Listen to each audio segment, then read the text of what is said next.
The views expressed on the Nova Society are those of the panelists and guests and do not necessarily reflect the views or opinions of the Phoenix Research Institute or any institution which any panel member is associated. We'd like to welcome everyone back to the Nova Society, and today, Brooklyn's having a little bit of technical issues, so we'll get started early. Scott and I will be discussing the upcoming summit between Putin and Trump in Alaska, what we think is going to happen, what we don't think is going to happen, and how we feel about having Putin on American soil. So let's listen in. Let's talk about the summit in Alaska between Trump and Putin for a little bit. You know, I think that's yesterday I was listening to Dan Abrams on Sirius, and he said that this is a good move on Trump's part. And I was like, no, it's not a good move. And I actually was so compelled to discuss it that I called in the show.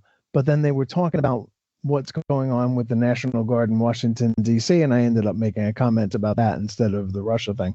So I may have to call back in later to Dan Abrams to talk to him about Russia.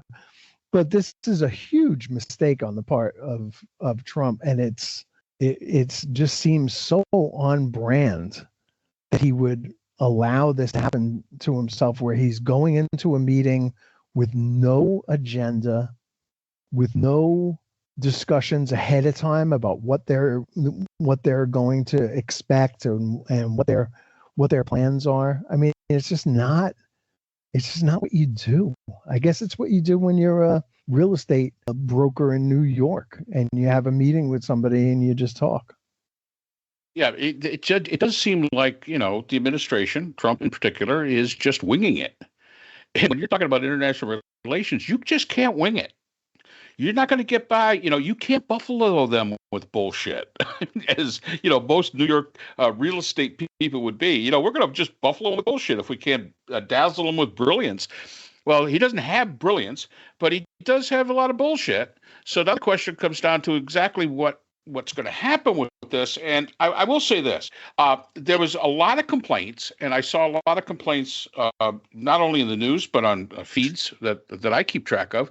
Here's a guy, he is Putin, a war criminal by all standards, and we're allowing him on U.S. soil, right? Which was the same complaint the Scots made in allowing Trump on the soil of Scotland, because they said, hey, wait a minute, he's a felon. He's a sex offender. He shouldn't be here, and that's what they were protesting. And I think that kind of carried over to this thing with Putin, because they said, "Wait a minute, you've got a war criminal. What are you guys doing?" That's like saying, "Hey, we're going to invite Saddam Hussein, if he was still alive, into the United States," and that's kind of unprecedented. And maybe that's why they did it in Alaska. Alaska is kind of an odd spot to be doing these things in. I can't remember the last time there was a summit held in Alaska. Yeah, Trump seems to think it's in Russia, so it's a little bizarre. But here's the point, to your point. This is what I was going to say to Dan Abrams yesterday. In 2024, Putin made a speech at Sochi at this conference that he goes to every year to discuss what Russia's plans are and what they're going to do. And at that meeting, where he spoke for an hour, made an hour-long speech, and then took questions for like 3 hours, he basically left the Geneva Protocols, the Geneva Conventions, Article 4, Protocol 1, which is not to try to colonize another country, another sovereign nation. Right. So right now, with that and some of the other stuff that he said at that meeting were just crazy. For example, he said that the biggest threats to peace are the United States, Great Britain, the EU, and South Korea and Japan. And the biggest peacemakers in the world are Russia, North Korea, China, and I think he put Saudi Arabia in there. Might have been Iran, I forget. And all I could think of was, it's completely backwards. And how much of many times have we said what Trump is doing is completely the opposite of the truth? It is completely the opposite of reality. And he's on the wrong side of everything. He's really on the wrong side here. Russia is a rogue state. Russia has declared that they're going to take over the things that they need to take over.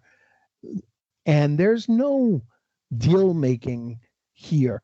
Putin is not going to be satisfied with a slice of Ukraine. He might say he is. He might be temporarily appeased, for the time being, and needs time to reload and rejigger his economy and do a bunch of other stuff. But ultimately, his goal is to take over all of Ukraine, not to get a piece of it. And by holding this summit and entertaining the possibility that he's going to be able to get even a part of what he wants is nothing more. The New York Times had it wrong today.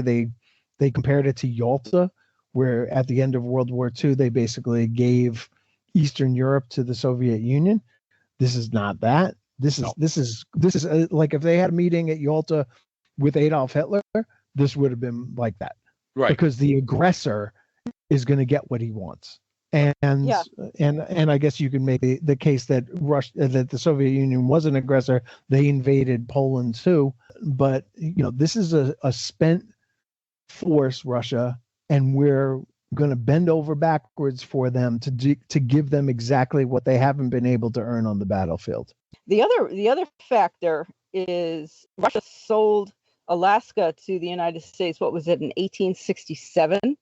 And as I understand from Russia state media rhetoric or propaganda, that Trump is going to give Russia back, or Alaska back to Russia, or that the United States stole Alaska from Russia and that they're going to get it back, that Trump will give it back. Who knows what is going to come out of this, because if there's no one else there but Trump, all we're going to have is whatever Trump says, Putin's translator says, Putin says, which may not at all be accurate.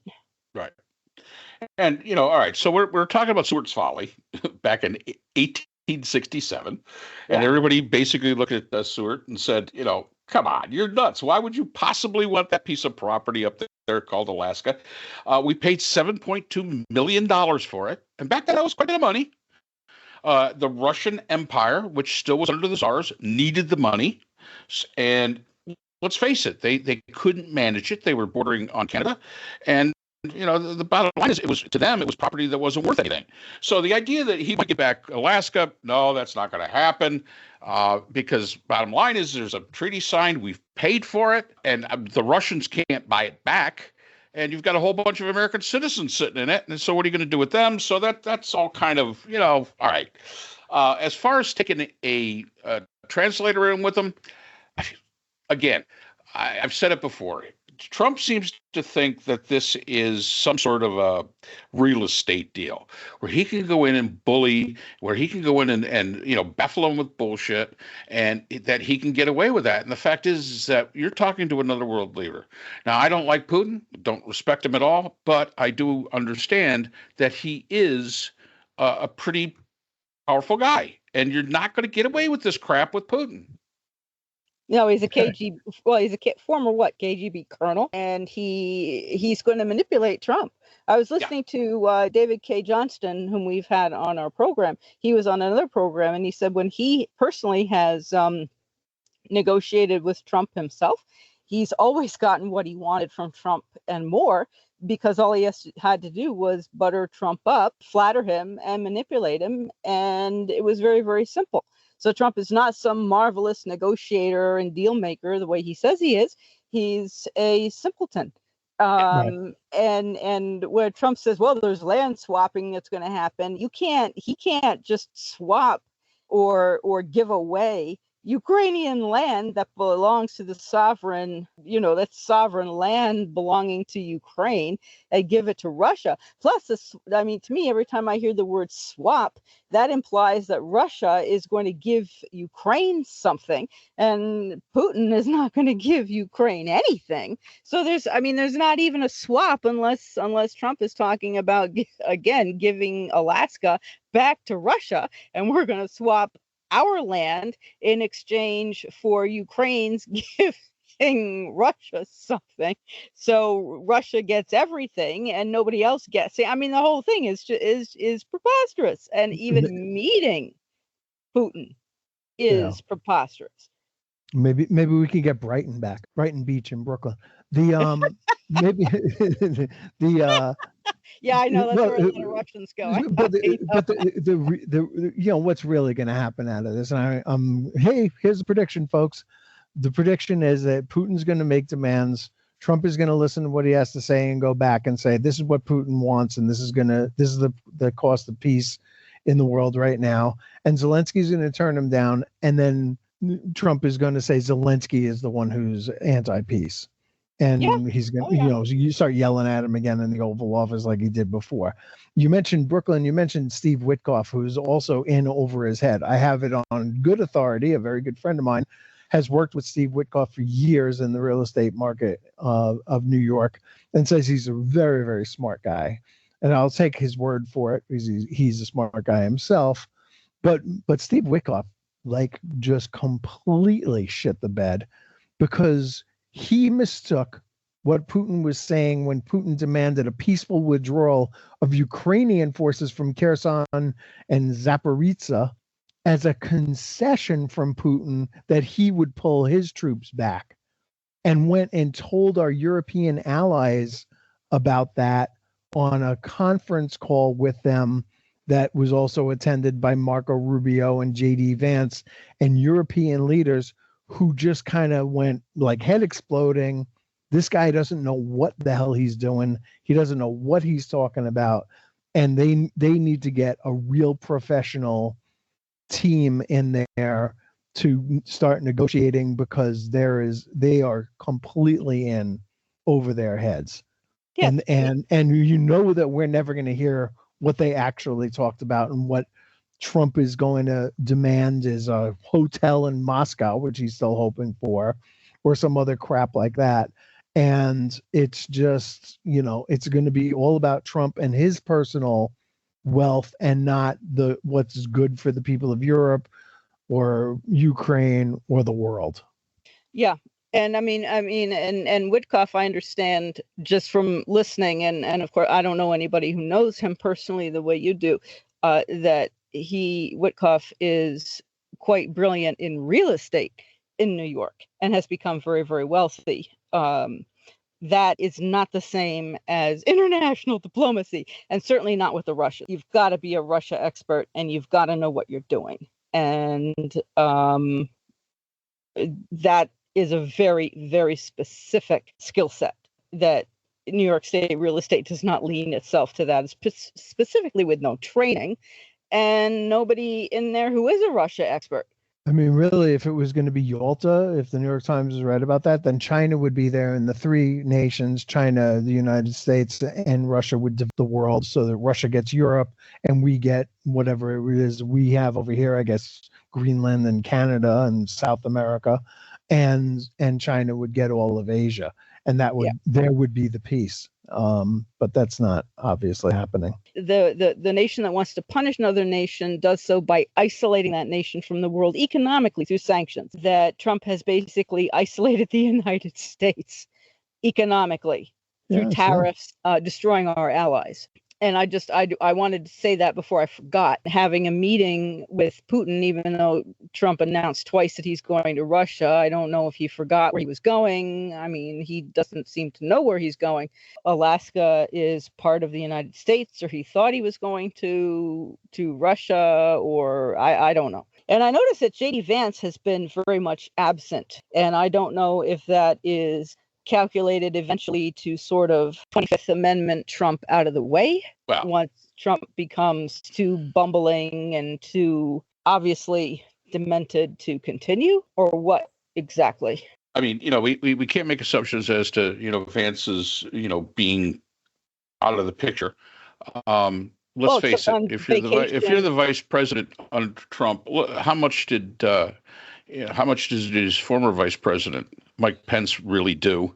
I mean, when he was in meetings, he'd basically sit there with his hands in his lap and kind of look around as if he was, the lost puppy. So, Trump likes to be the center of the attention, and fine. But then again, once the screw up happens, there's nobody else to blame. And like I say, we'll see how this all goes and what the story we get that comes out of Trump as to what happened is his version of it. And then, of course, then we sit back and we look and we see, what the events look like to see if they even come close to matching up to the narrative, idea that Trump has as to how wonderful he did in this meeting. And I think that's going to be the telltale right there when we start hearing from him. Oh, yeah. It'll be wonderful. It was a big, beautiful meeting. It was a perfect meeting. It was a perfect meeting. And if you don't believe it, it's a hoax and it's a witch hunt and everybody's against me. And it's rigged. And Putin stood by me with the Russia thing. And we had to face that together and like all kinds of solutions. How about this one? This one I really like. The other day, apparently when he was doing his rambling press conference on Monday about DC, he said, I asked a question to a very smart man that some people like and some people don't like, Viktor Orban, the head of Hungary. He knows these two countries very well. And I said, so can Russia be beaten by Ukraine? He looked at me like, what a stupid question. He said, Russia is a massive country and they win their country. They win their life through wars. They fight wars. That's what they do. China beats you with trade. Russia beats you with war. It was a very interesting statement. That's a quote from Trump. Okay. So let's just say, first of all, that being told you're an idiot is not the flex that he apparently thinks it is. Like, what a stupid question. Probably not the compliment that Trump seems to think it was from Orban. But the other thing, of course, is that Orban is a puppet and a lackey to Trump, right? To Putin, rather, as is Trump. But then how about this? I mean, how about just a little history? Do you know anything about history? The Soviet Union got their asses kicked in Afghanistan. They pulled out. They're going to end up pulling out of Ukraine as well. They got their asses kicked by the Japanese in 1905. They got their asses kicked all over the place. They're basically what they're good at is withstanding massive losses that everybody else would go, oh my God, that is way too terrible. And they put their heads down. Their leaders don't give a shit, and they take these massive casualties. That's what they're good at, and that's what they're getting right now. I don't remember what the numbers are off the top of my head. Over a million dead. But a lot of dead Russians. A million. When they brought in the North Koreans to fight for them, the North Koreans were decimated. When his own army, the Wagner group, came against him. He killed their leader, a former friend of his. I mean, the whole thing has just been one huge mess. They couldn't make it to Kyiv. Trump said that a general had decided to go over the farmland instead of on the road. That's not actually accurate. What happened was that they didn't have gas because their general sold all the gas for the trucks, for the tanks and everything to the highest bidder. And they ended up having to sit there and wait for more gas to be delivered. In the meantime, Ukraine would send over drones and bomb their tanks, and they never made it to Kyiv. I mean, the whole thing is just like, he has no idea what's going on. It's just infuriating that this is the guy representing us on the world stage. Yeah.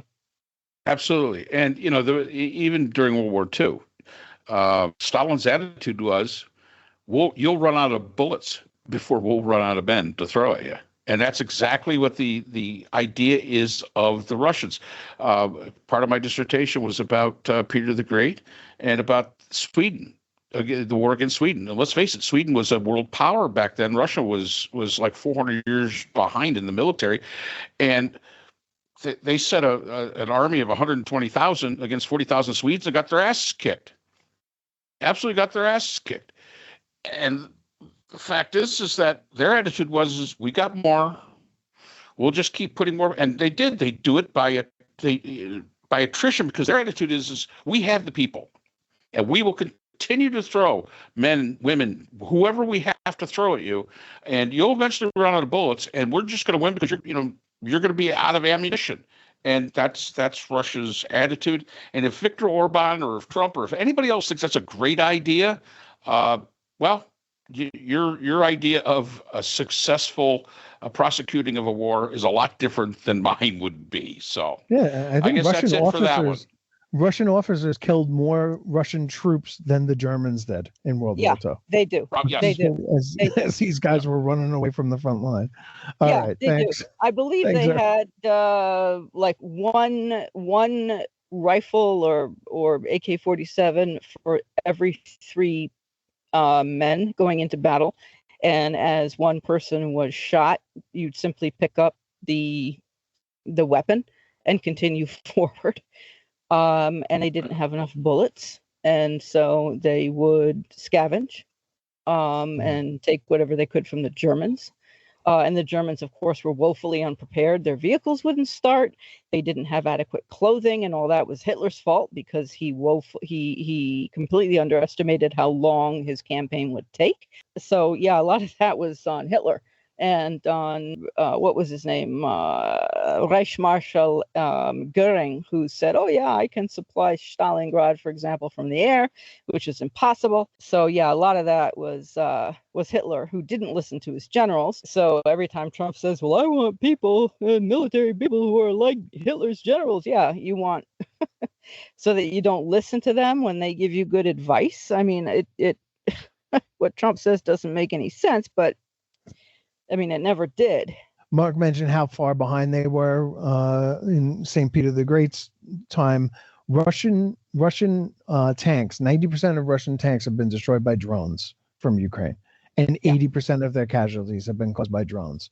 So they're fighting the last war, and Ukraine is fighting this war. All right.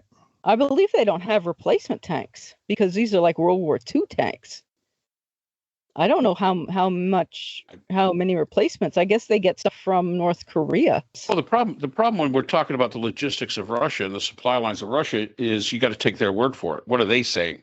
And that's where the problem really lies. Their reporting is sort of like out of our own White House. It's very unreliable. You can't believe it, and that's all there is to it. All right, that's it for that one.